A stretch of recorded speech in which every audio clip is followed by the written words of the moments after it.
मित्रों नमस्कार, कैसे हैं आप लोग।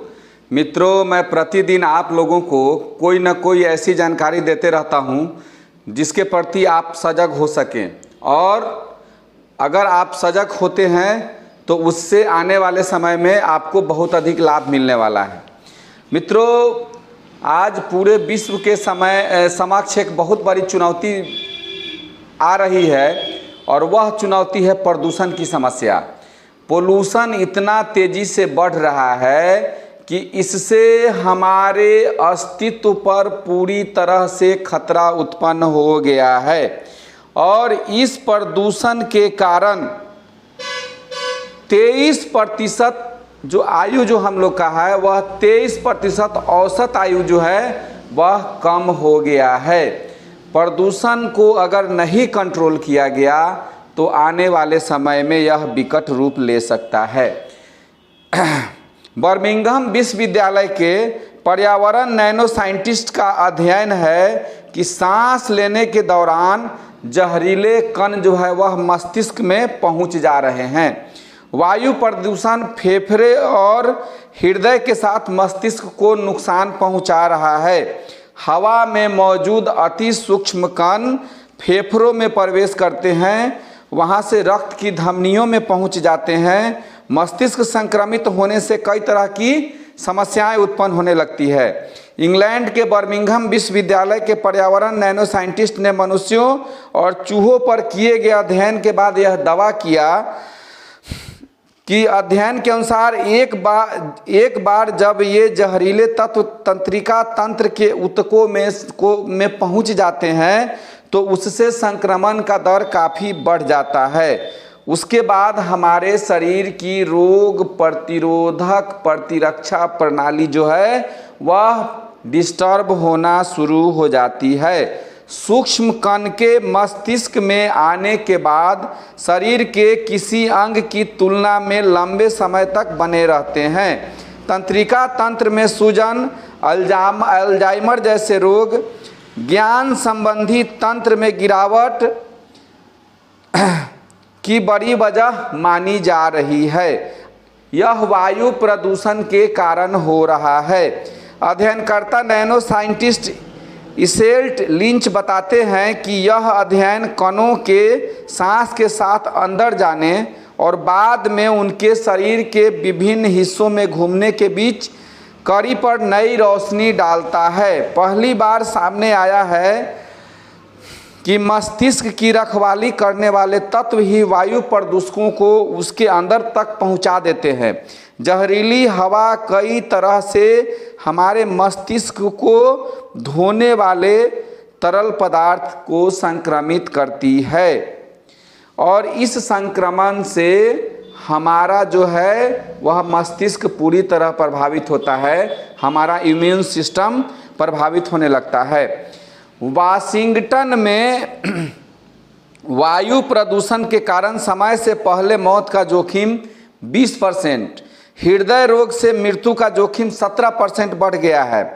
PLOS 1 पत्रिका में प्रकाशित शोध के अनुसार उच्च रक्तचाप, मधुमेह और धूम्रपान के साथ प्रदूषण के कारण दिल के दौरे से मौत की संभावना अधिक बढ़ गई है।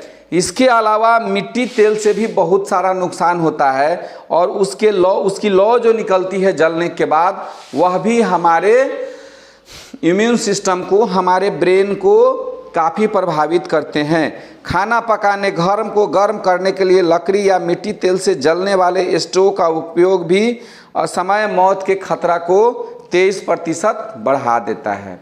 मित्रों, हवा में मौजूद प्रदूषित कण सबसे पहले मुंह और नाक के माध्यम से हमारे फेफड़े में प्रवेश करते हैं, वहां से रिस कर रक्त की धमनियों में पहुंच जाते हैं।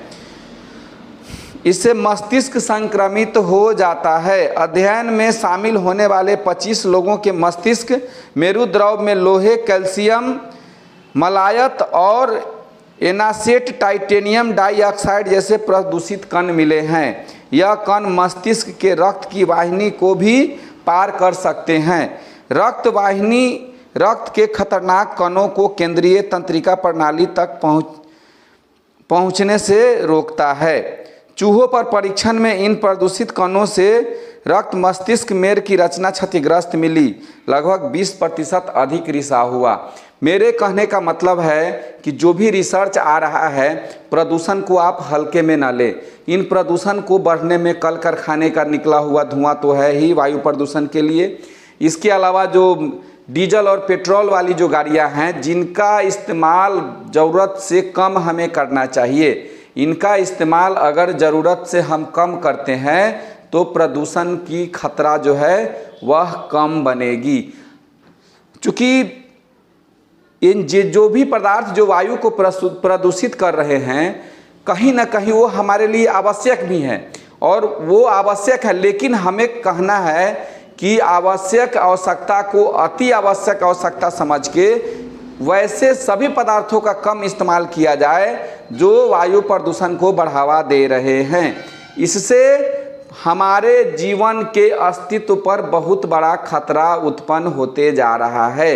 इसलिए आप सबों से आग्रह है कि वायु प्रदूषण को रोकने के लिए आप लोगों को जितना कारगर कदम उठाना है उठाएं।